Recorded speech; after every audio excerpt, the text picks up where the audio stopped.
Welcome to the Leadership Conversations podcast. I'm your host, Wyatt. I'm the founder and principal consultant of Clarity. We are an Australian-based consultancy that works with leaders around the world, and our passion is to invest in people to become everything they're meant to be in order to fill the world with healthy organizations that people love to work for and customers line up to buy from. The goal of this podcast is to invest in you and your leadership. If you're just joining us for the first time, then feel free to check out consultclarity.org. That's our website, consultclarity.org. We have so many free resources on there. The most popular being our 7 Questions on Leadership series. We've had more than 1,500 leaders from around the world in all different sectors give their in-depth answers on leadership, what books they love, what they found most challenging, the most meaningful stories, how they structure their time through the day. That's free, so go and check it out.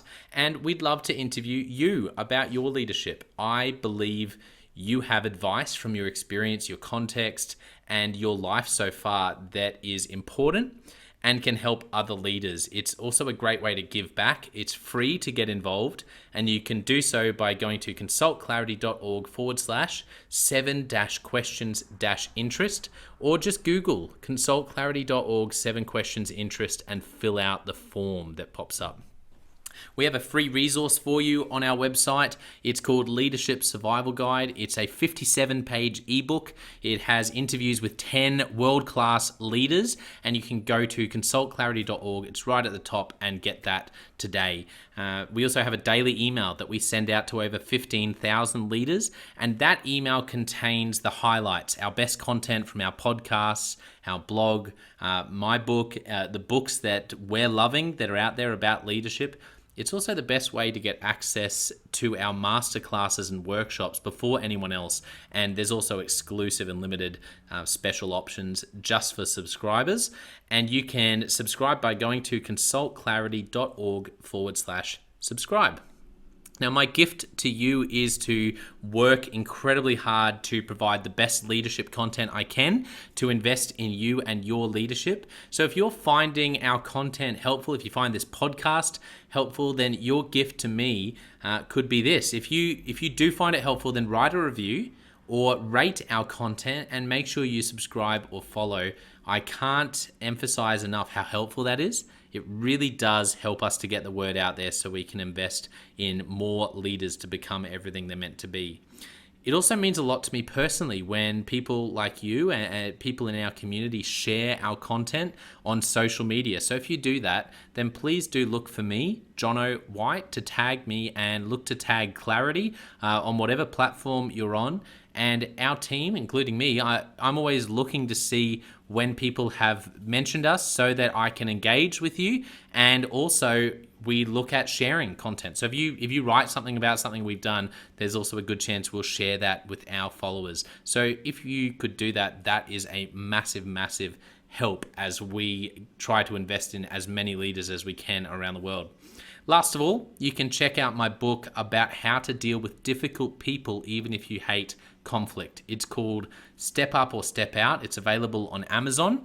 You can just look up Step Up or Step Out Jono Wyatt, or you can go to store.consultclarity.org/book and check it out there. I have coached leader after leader after leader, and in more than 50% of the sessions, this topic comes up. How do I deal with this person? I'm finding it really difficult, and I just want to find a way that doesn't blow up to do just to have a difficult conversation, to lead them better. How do I do that? There's a 3-step process that I outline in this book that I believe can help you. Okay, let's get into today's episode of the Leadership Conversations podcast. Enjoy.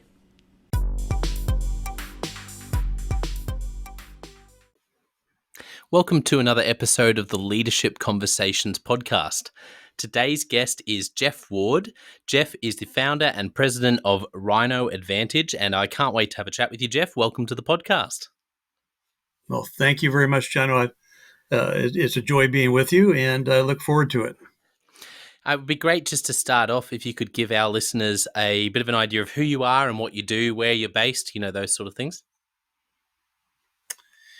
Yes, I live in Arizona, Mesa, Arizona. Think of it as an eastern suburb of Phoenix, Arizona.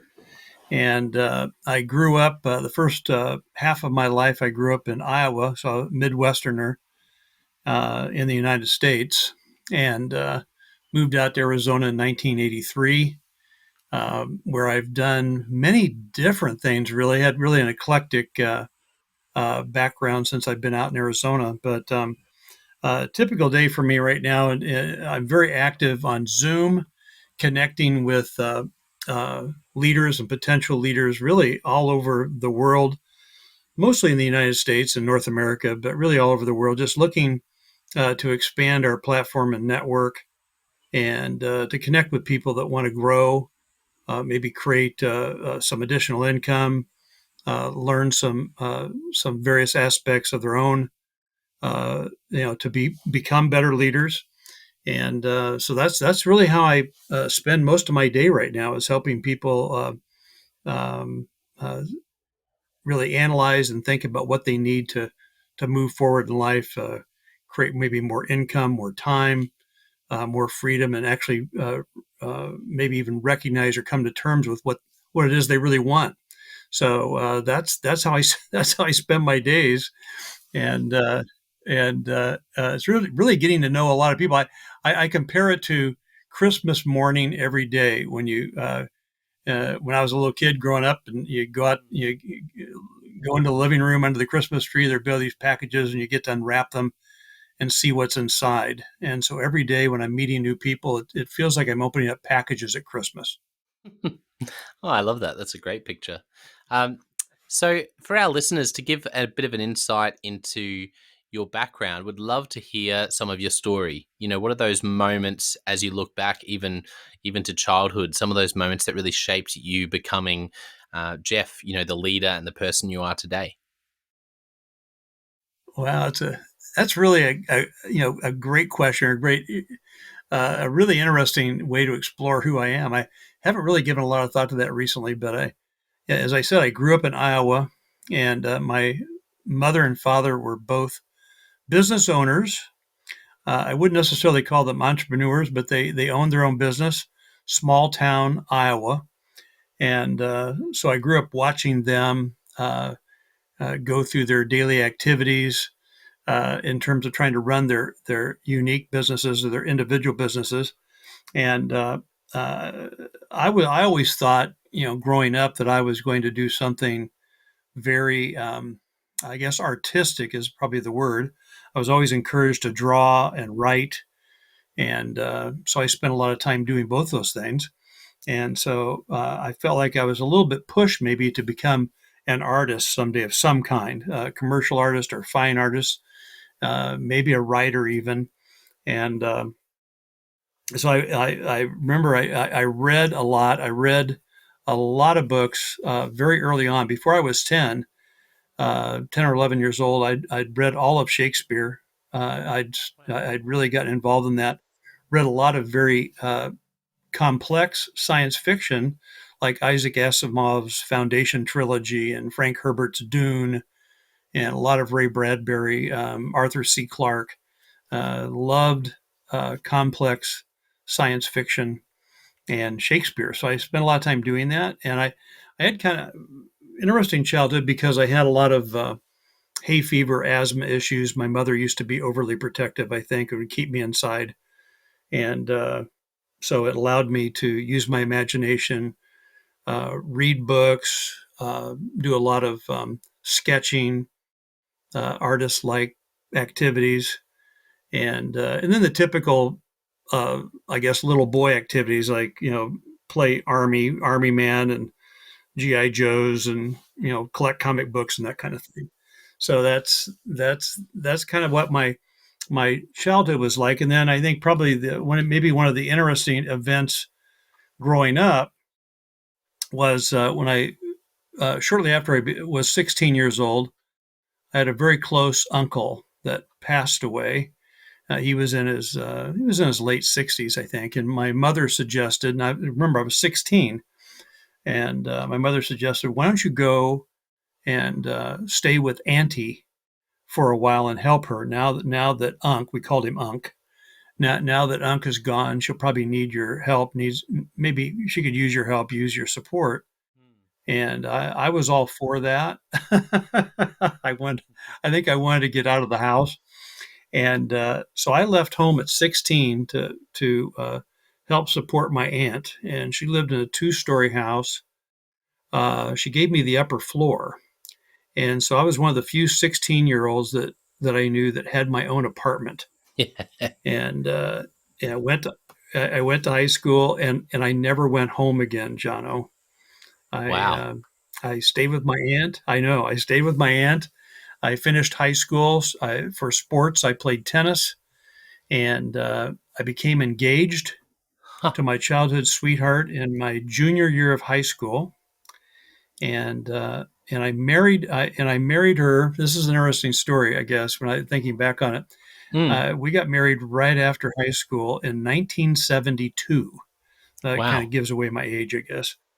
But I know, and we got married June 17th, 1972, and that date might not mean much to too many people, but and at the time it didn't mean a lot to us other than the fact that we were getting married.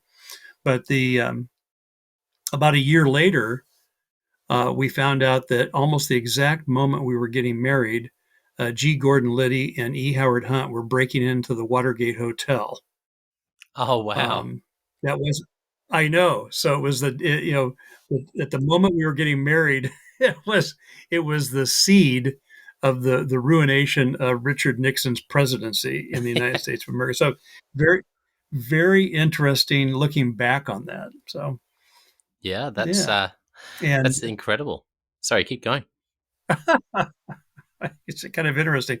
And then we went to college. My new bride, my childhood sweetheart, who I married, we went to college and started our college careers. And we went to a local liberal arts college the first year, and then transferred to a larger liberal arts school just south of Des Moines, Iowa, where we went the next 3 years for my wife then, and then 4 years for me. So a total of 5 years of college.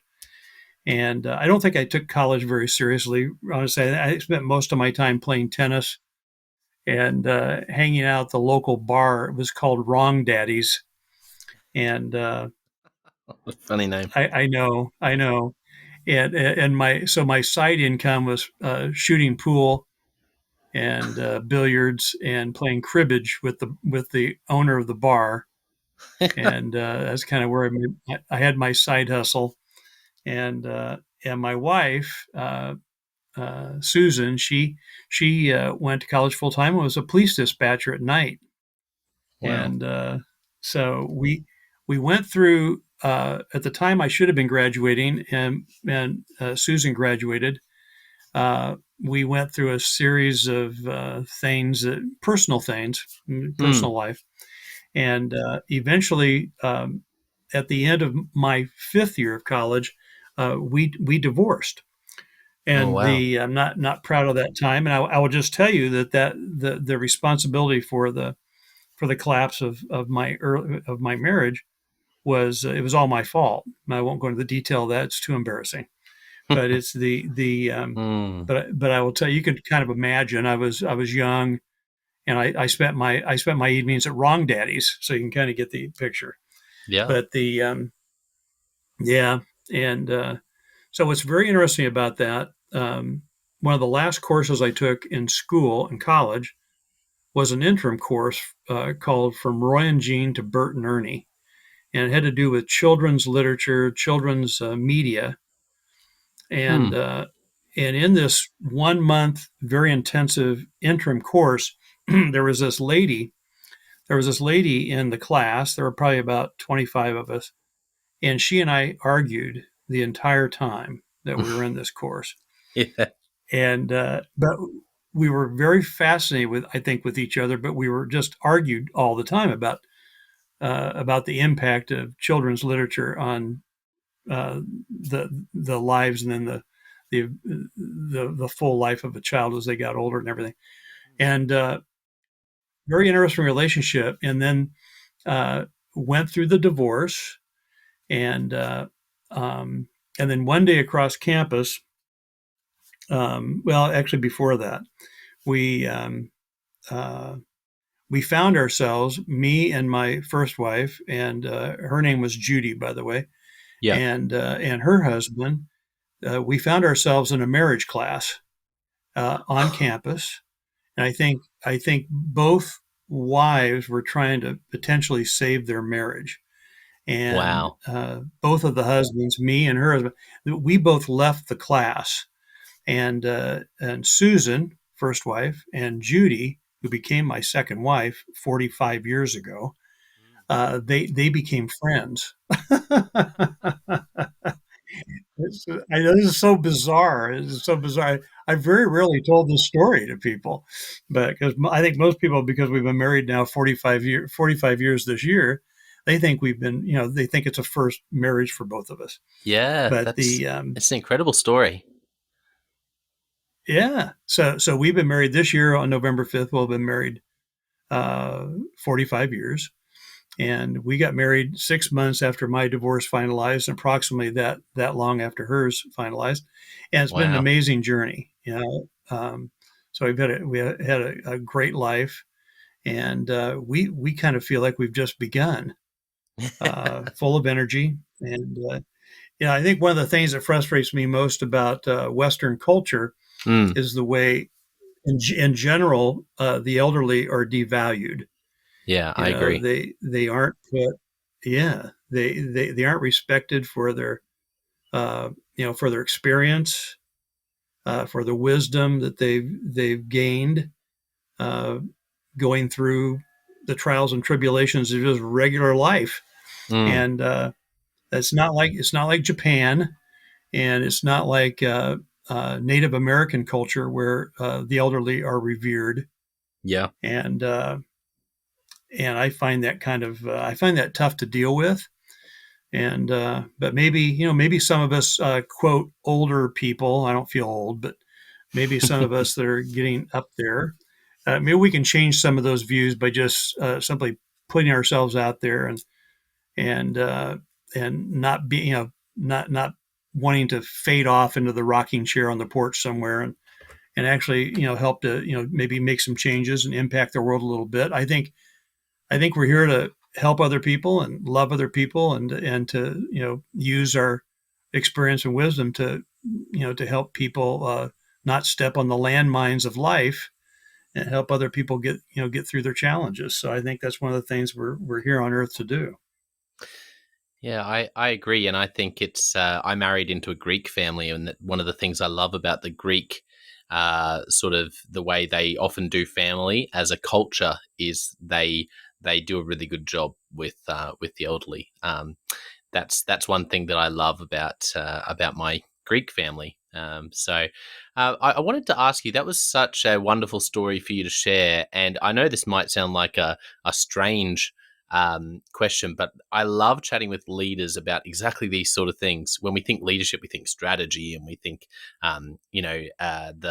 the sales targets, or whatever it is like that. But leadership is about the people, not only who we are, but then the people we lead. So I want to ask you that when you were younger and you went through that, which is uh, must have been a very formative few years, and obviously very disruptive for you. And like you said, there was a lot going on, and it's incredible what's come out of it. Your 45 years with your now wife. But what did you learn in those years that I guess was also formed in you that you've now applied in the business world? Oh, that's I would say, to not overthink. People tend to overthink. I think, we navel gaze, we overthink, we make perceived problems much larger than what they really are, and and then through through our imagination, and through our, I don't know, our tendency to exaggerate the challenges, the problems, the difficulties.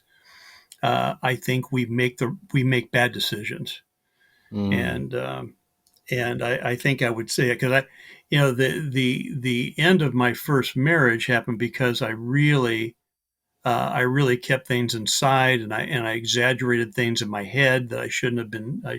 Just shouldn't have done, Mm. and so that led to some very very poor decision making, and so I've made other mistakes like that along the way, but I see this happening. I think it's a very common thing for people to do to live within themselves, their own challenges, their own difficulties. As a matter of fact, one of the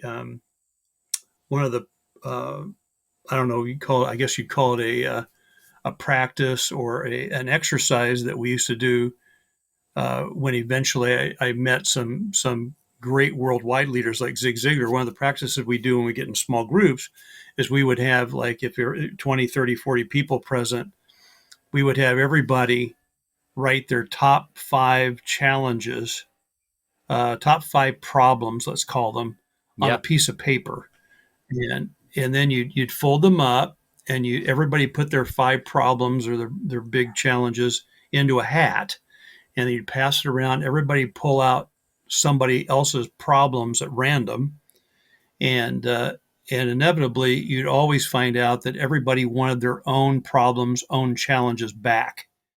You didn't want the other person's, because even though but so so without knowing what other people are going through, it's like we think we're going through the worst thing ever, Yeah. and it's just everybody's got their stuff that they have to go through, and and we become comfortable with our own problems, our own issues, uh, and I know that maybe that's good or bad, but it's we do spend far more time than we should, I think, dwelling on them, thinking about them, Yeah. when often the answer for getting rid of our issues, our problems, our stalemates in life is to get outside ourselves and start helping other people get over, get over their issues. Zig Ziglar, my favorite phrase from Zig Ziglar and all the years I spent with him is you'll have everything in life you want if you just help enough other people get what they want. And That's so good. such a basic, simple concept, absolutely true. And the more you I guess sell out, the more you involve yourself in helping other people, it's amazing how your own issues and problems melt away. Yeah, I before we started recording, I was telling you how much I love Zig Ziglar's work because for me, when I found myself in a business development sales role, and I was very uncomfortable with the way that it was a very transactional sales, a very new business transactional, and so obviously very challenging. And I kept thinking there must be more. There must be another way to do this that has more depth to it, and that's when I discovered Zig Ziglar, and I just loved um, his different work around sales and around asking questions and around really Yes. really getting to know people and going sort of deeper in that. I found that was actually really pivotal for me. Yeah, I agree. And yeah, I just learned a lot about listening, asking the right questions, and again, getting outside yourself. I just was, Zig Ziglar's story by itself is an amazing story, and he was an overweight, out of shape, unhealthy, pot and pan door to door salesman, for many many years, and yeah, and when people who uh, know of Zig Ziglar in the height of his uh, motivational speaking, personal development days, if you didn't know his history, it's hard to even understand that. But he came from some tough. He had a tough background. He also had a lot of health issues most of his adult life. So Oh he wow. didn't dwell on those things. He Yeah. just didn't dwell on them. And so just one of the most extremely positive people I've ever met in my life. And I like to surround myself with positive people. I just don't have time for for negative people that look at everything, that, they find a problem, from every, they see a problem for every solution. I don't have time for those people anymore. Uh, I love collaborating with people that want to move forward, find solutions, um, team up, think positively, find a way to get around it. That's really Rhino Advantage, the name of our corporation. It has a lot to do with that. I'm a very visual person, so Yeah. I think most people are very visual at very basically visual. But my um, the book, a book that really, a very simple little book that really changed my life back in about 1990, 1988, 89, 90, about the same time I met Zig Ziglar for the first time. But written by a gentleman by the name of Scott Alexander. I highly recommend that people go to Amazon Yep.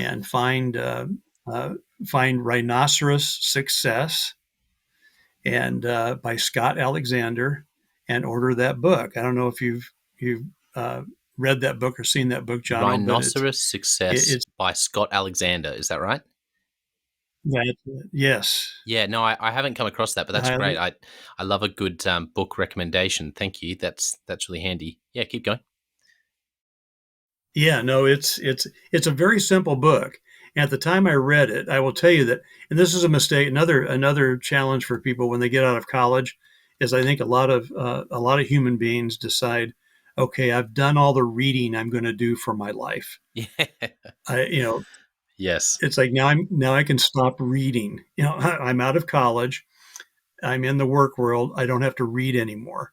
And I was just like that. And so and I've been out of school in 1990, what now, 13 years or so.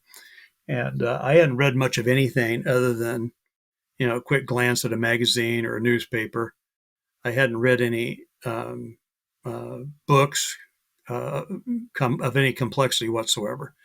And so the first book that I really was able to absorb, I mean, if you get the book and read it, you'll laugh because you'll think, this is the book he had to read to get back into reading. Yep, that was. And it's just a very simple book. It uh, Scott Alexander's wife does the illustrations. Yeah. You can read it in an hour and a half I love that. or an hour, maybe.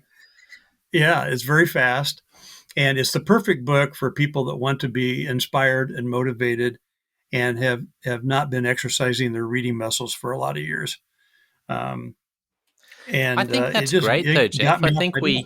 I think we need I think people need to be encouraged. I've talked about this on the podcast before, but the real breakthrough for me, which talk about sounding silly around books, and I have a friend who we always pay each other out about it because we often watch these together, but we watch book summaries on YouTube. And I know it sounds so funny, but for me, I have found, I guess, if I'm going to try to um uh, I struggle unless a book I really feel is like exceptionally helpful. That's why I love these recommendations, because when you're recommending that book as such a big influence on your life, I know that it's worth going and looking at. But for a lot of the time, I will go on YouTube and watch animated book summaries, particularly with a mate of mine, Dan, who's now in Tasmania in Australia, and so we'll actually go on a Zoom call, a FaceTime call, and watch. We actually watched one today earlier, and it's just a bit of a hobby of ours. And the funny thing is, they're 10 minutes long, but every now and then, probably one in 20 will capture me, and I'll be like, that I have to. And now that book, I'll then read that book 10 times because that's the sort of, but it's exposing me to all these new books. So I think your approach of saying, finding this book to get back into reading, I think there would be so many people and leaders out there who should be encouraged to go and pick up that book that you recommended, or do what I do and jump on YouTube and watch some book summaries, and don't be afraid to sound and look a bit silly because you're watching a book summary. It does sound a bit silly, but it's honestly revolutionized the way I live, because I feel like I'm getting so much more richness from from reading and learning different things that otherwise, if you don't read, you don't stumble across. Yeah. No, I really agree with that. It's uh, same reason I like to listen to, maybe the more well-known podcast, trying to think, Jordan Peterson. I end up Yep. listening to him quite a bit these days, and um, Rogan. Yeah, Yes. listen to his podcast, and just there are a lot of them. The comedian, I can't think of his name right now. The English comedian has a good one. I pick up now and then and listen to. But you're right, and in listening, and often in these podcasts, uh, the uh, uh, the conversation turns to books, and Mm. uh, and often you get a little bit of a summary of a book, sometimes enough of a tease to actually buy the book or get the book or order the book and read the book. And I think nothing wrong with that. I think that's great. And we should always be learning and moving forward. And that's, we have that computer. God gave us that computer in our head, not to let it just kind of, fade away, but to keep exercising it and putting downloading new software and learning more. That's what we should be doing. Not resting on our laurels and thinking, oh, we know it all now. We've learned everything. Yeah. I don't know. I think we're in a constant state of learning, or we're either growing and learning, or we're dying and getting dumber. That's the truth of Yeah, that's well said. Well, what I'd love to do is do Leadership Express and find out about. Actually, one question that I have to ask because I love Zig Ziglar so much. Before we jump into Leadership Express, do you have any favorite Zig Ziglar stories of anything you did with him, or just any anecdotes? Just as someone who I just love so much, I can't help but ask, knowing that you actually had the chance to meet him. Yeah, I'm trying to think of one of the things that stand out, and it was just what really stood out for me with Zig was just his energy level. He had that kind of drawl when he spoke, especially on stage, and so I think people assumed he was kind of a relatively slow moving guy, but backstage and off the stage, the guy moved fast. I mean, he was full of energy, full of life, and I think just in general that's the important thing to understand about Zig was his energy level, quick, very very quick wit, but he was just a great listener. So and again, I think because he was so full of stories, and he always tied those stories into a lesson, a motivational lesson, personal development lesson eventually, no matter how long the story took. You remember his old pump handle thing where you'd prime the pump, and we talk about priming the pump, Yeah. and, uh, and eventually the water would come. And that always hit me. That always struck me because my grandma back in Iowa had a pump like that, even though she lived in the city, and she had water, but she had a great well, and you go out and it just worked exactly like that. You'd pump and pump, you'd pump that handle, and you'd have to keep at it for a while before the water actually started. And it was just the greatest water. It was just so cold and clean and crisp and cold, but you had to work at it to finally get it up, to finally get it to come out. And I think that's just a great analogy for what we should do in life. What we need to do in life to actually achieve great results is be willing to pump that handle, Yeah. and not expect instantaneous results. You just got to Yes. stay at it for a while. What's the old saying? Quitters never win, winners never quit. Yeah. That's it's funny because I mentioned the that just today I was watching this book summary, and so I've mentioned these guys before. Nathan and the team at Productivity Game on YouTube, they do incredible videos. He's fantastic, but the one today, I think it was the Culture Code, and they talked about the San Francisco basketball team. or no, San Francisco. This is me being very Australian. San Antonio Spurs. There we go. For the sports fans, apologies. And they had this. They had up on the wall. They had this idea of pound the rock, and it's very similar to what you're saying about priming the pump, because their idea of pound the rock was, let's like keep striking 1, 2, 3, 4, 10, 20, 90, 100, and the 101st strike where the rock breaks, you know that it broke because of the first 100 where you didn't see anything happen. And you just reminded me of that with your story about priming the pump, that if you just keep working at it, the water will flow. But it's just such a good life lesson, and such a good quote and such a good thought, Jeff. Yeah, I agree. And the modern attention span is almost non-existent, and that's for people listening or doing. It's like we expect instantaneous results, and life doesn't really work that way. Yeah, it Yeah. doesn't matter if you're a farmer planting crops, or a person planning a thought, or building a relationship with a significant other. These things all take time, and you visualize where you want to go and visualize what you want it to look like, and then you put the effort in, and it's like you said, Jono. It's priming the pump. You've got to be willing to do that work with faith and belief that the results will come. So I think that's a secret to a lot of people's great success. I don't care if you're Bill Gates or Mark Zuckerberg, or who's the guy that does Amazon? I always forget his name. Jeff But Bezos. Jeff Bezos. Why can't I think of his name?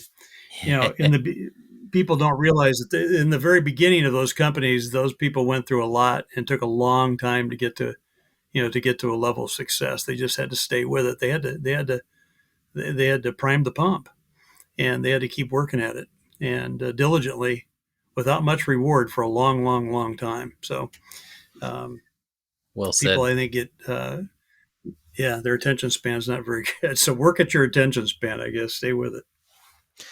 Yeah, one of my favorite thoughts, which I've shared before on the podcast, is a John Maxwell saying, which is, if you spend a day with a successful person, what you'll end up saying once the day finishes is, that's why they're so successful. And that's always stuck with me. And I think even more so, if you could go back in time and spend a day with Bill Gates, Jeff Bezos, any of these leaders when they were building the company, and they were they were an unknown. I think it would be the same. And you hit the nail on the head. Spend a day with them when they were building it, and you'd go to bed that night going, okay, well that's why they're going to be so successful, because they put in the work.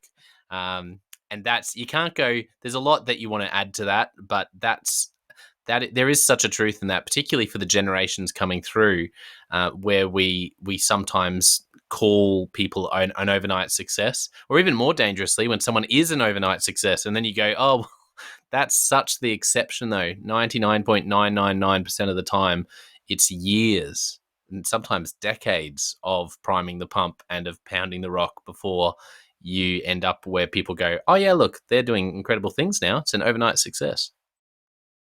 Yeah, persistence and determination are king. And how many people do you know that inherited their father's or mother's business and never really put much work in, but they inherited it, and it not only did it mess up the business, but often messed up the life of the person that inherited it. Yeah. So it's because they didn't do the work. So there are so many lessons to the value of hard work and priming the pump, doing what you need to do, and be willing to be patient with yourself while you're going at it, doing it, knowing that the reward's going to come. Yeah, that's great, Jeff. Well, let's, as we sort of wrap up, let's jump in and do a few of the Leadership Express questions. Are you ready? Sure. You've already given us one fantastic book recommendation, but let me ask you for another one. What's another book that you've gifted a lot to other people? Well, I can think of two that just pop right into my mind immediately. Go for it. One is known by everybody, but few people really read it properly, and that's How to Win Friends and Influence People. Yes. And and the way to read that book is a chapter a week, study it, and then when you get through the book, read it again. Mm. Um, a chapter a week. You don't have to go through it quickly. Go through it slowly. Really digest it, and you know, like I said, chapter a week's the best way to do it. Took me a long time to understand that and to reread it Yeah. that way. But the value of it will be seen when you're able to do that. I think, you know, the real value. That's a great And then the other book recommendation. that popped right in my yeah, the other book that popped right into my mind right away is Outwitting the Devil by Napoleon Hill. And I would I haven't read that recommend one. recommend that very, very highly to everybody to read that book. And matter of fact, it almost, I don't usually recommend audiobooks really, Yep. but the audio version of that is really, really cool because of the person's voice that does the devil. I just love his voice. I, yeah, you have to listen to it to understand, but the devil's got a great tone to his voice, so it's pretty cool. I love that recommendation for so many reasons. That's great, Napoleon Hill. Wonderful. What is a recent leadership lesson you've learned for the first time or been reminded of?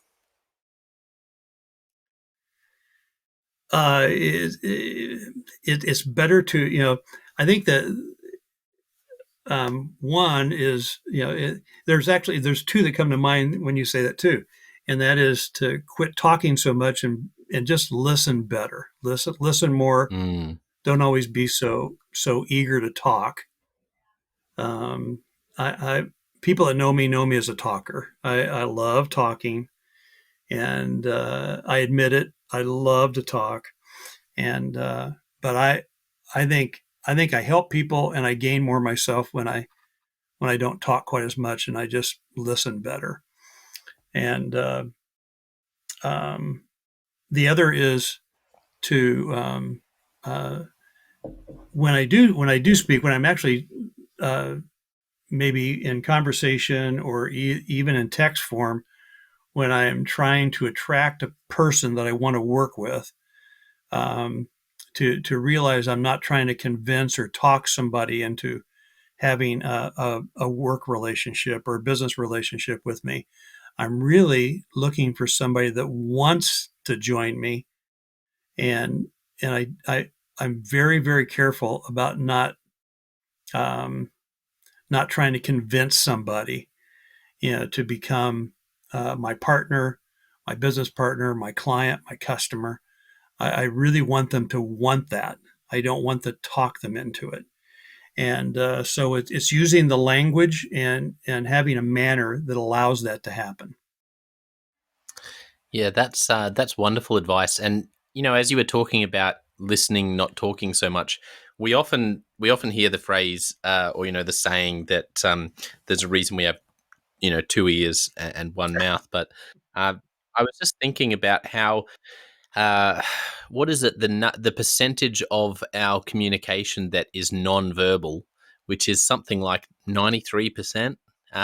It's very high. It always, every time I see the statistic, if I'm wrong, I'll have to look it up, but it's something up there. It's so high that is what's non-verbal as well. And it's interesting, we have all those senses, right? We have our eyes, we can hear and then smell and touch and and taste. And it's interesting that excuse me, just swallowed the wrong way. It's interesting that maybe it's not 2 to 1, maybe it's more than that. The ratio of listening to speaking, or the ratio of not speaking to speaking, and actually just taking in. Excuse me.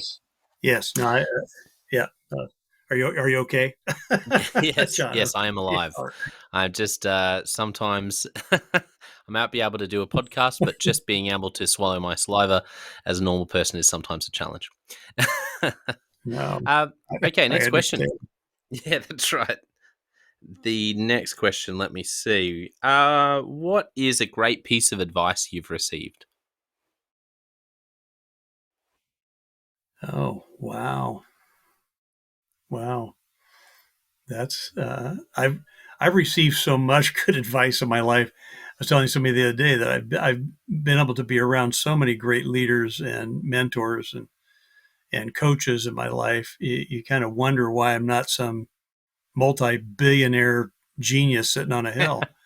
Yeah. But really, but just a lot of advice. But I think really, the some of the best advice is, never be the smartest guy in the room. Mm. Uh, because if you're the smartest one, you can't learn anything. And surround yourself with people that you want to aspire to. You do Mm. become like the books you do become like the books you read and the people you hang out with. That's just a true fact. Yeah.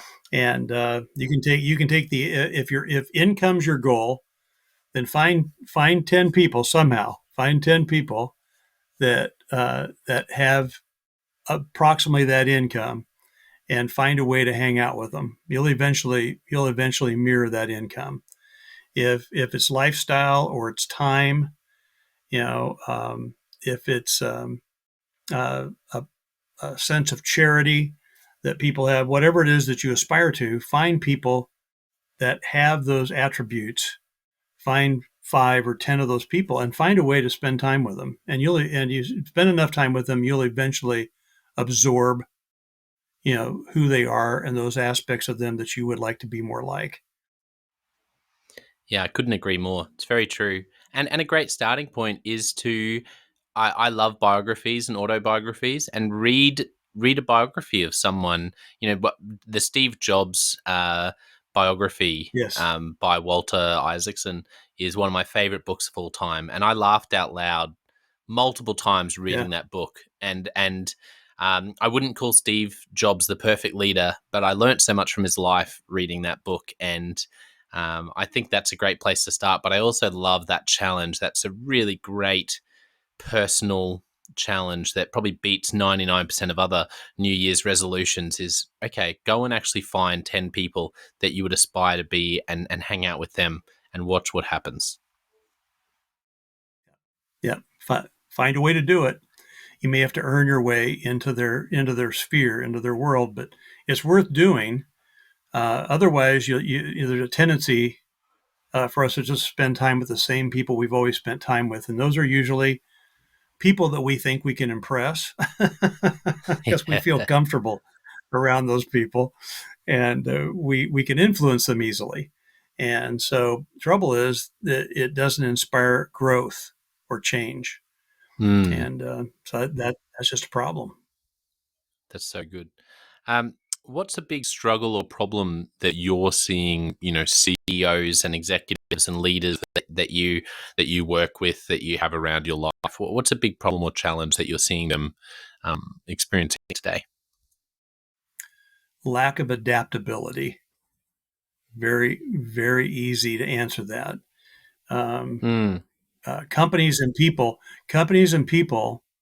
a part of a company's personality and a part of an individual's personality that should always a muscle that should always be strengthened is uh, is your adaptability.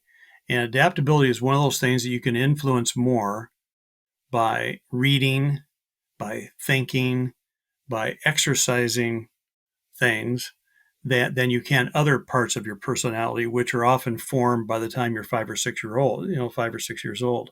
But yeah. adaptability is one of those things. If you read books about personality development, you'll find that adaptability is one of those things you can actually change it. You can actually modify it quite a lot. And so, learning to be adaptable and not again kind of goes back to one of those earlier points I made about overreacting to things. Um, and Mm, but just learning to be adaptable. Take a maybe stand back from a crisis or stand back from a challenge and think a little bit. Take a deep breath. Go for a walk.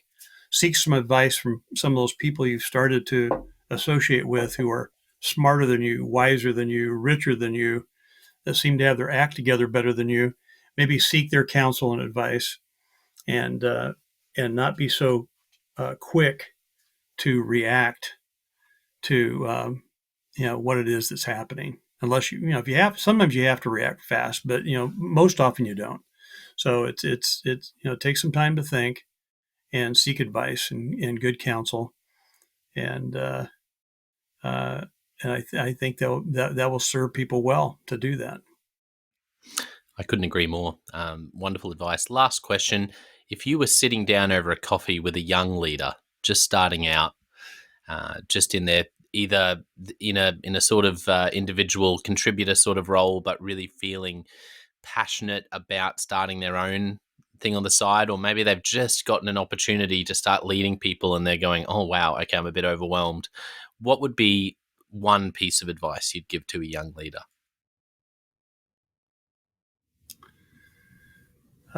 Well, I think the main thing is don't stop learning. Remain intensely curious. Be eclectic in your interest. You never know in the world we live in how different solutions might come from totally unexpected places. And I would just say don't close yourself off to other possibilities outside of maybe your immediate experiences that have led you to where you're at. I just, I think when you get these outside sources, outside resources coming in that you can, by reading, by listening to podcasts, uh, by associating with people that are successful, more successful than you even. I think solutions will come to mind, new concepts will start to occur, and we live in a world now where everything is shifting and changing. The world's a little bit crazy right now. Probably always is crazy. Probably always seems like it's crazy to the current generation, but it's certainly speeded up. And the old analog world we used to live in is really shifting to the web really fast. Yeah. And we laugh about the robots taking over, but they kind of are. And so it's how do we fit into that world, and to fit in best and to get it, to take as much control and have as much success as possible. I think it's keep an open mind, be very curious, explore different things, and associate with winners, with people that have a lot of success, hopefully more success than you have, and learn from those things. I think that'd be my best advice. That's fantastic advice. Thank you very much for sharing that. And for people who want to connect with you and maybe thank you for something you've shared today that might have really had an impact on them, or just want to connect online, LinkedIn, etc., what's the best place to find you online? They can find me on LinkedIn, and I'm on like really all social media. But yeah, I'm happy to connect with anybody that wants to reach out and connect, and I love building relationships and seeing where that might lead. So that's one of my favorite things to do.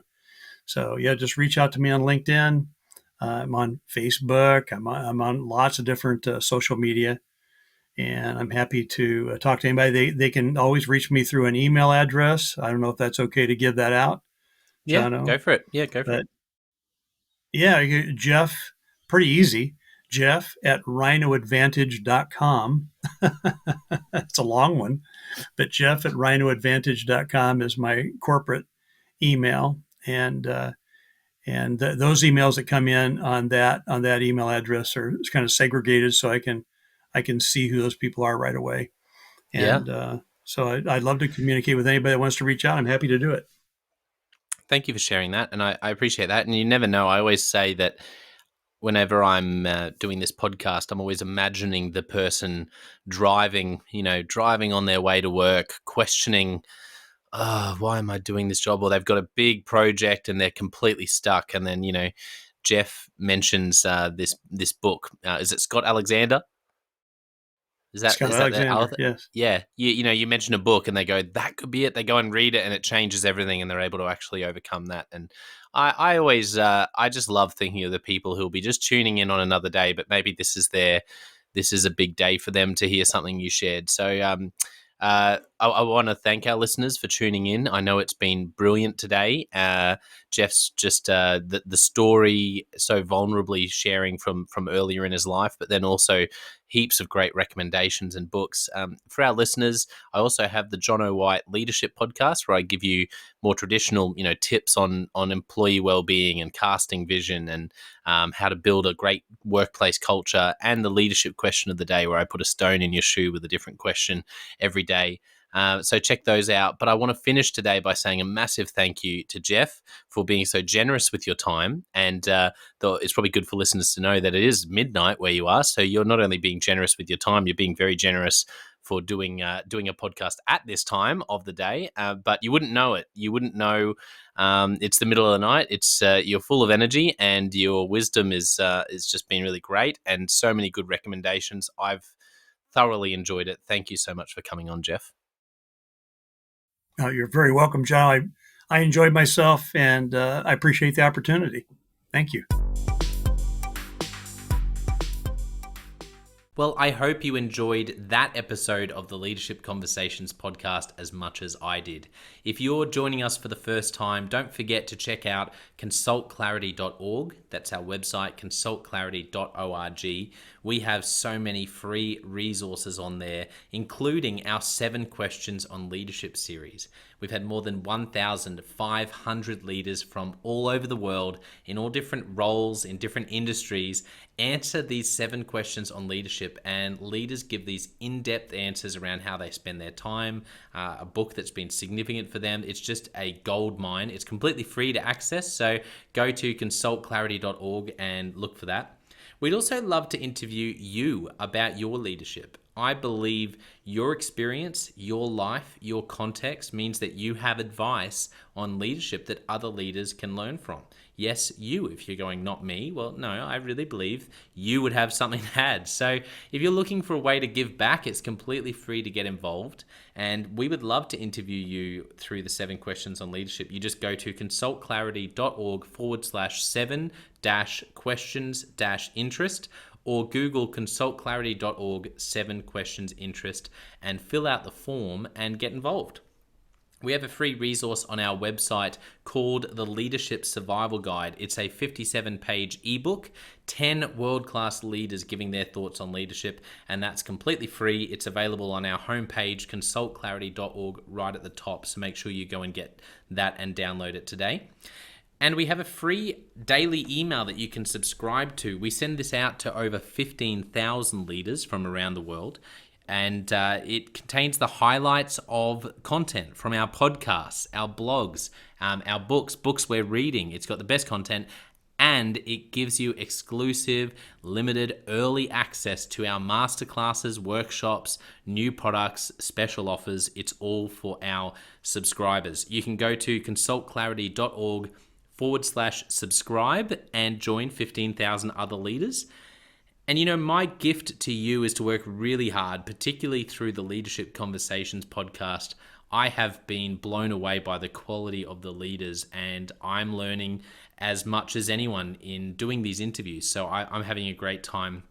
And my gift to you is to keep lining up the best leaders I can to invest in your leadership. Your gift to me, if you're finding this helpful, there is something that you could do that would help us out massively. And that is to write a review and to leave a rating for our podcast or wherever you're watching or listening to this. I can't tell you how much that helps us out. Also, subscribe or follow. It really does make a difference in helping us to help more leaders become everything they're meant to be.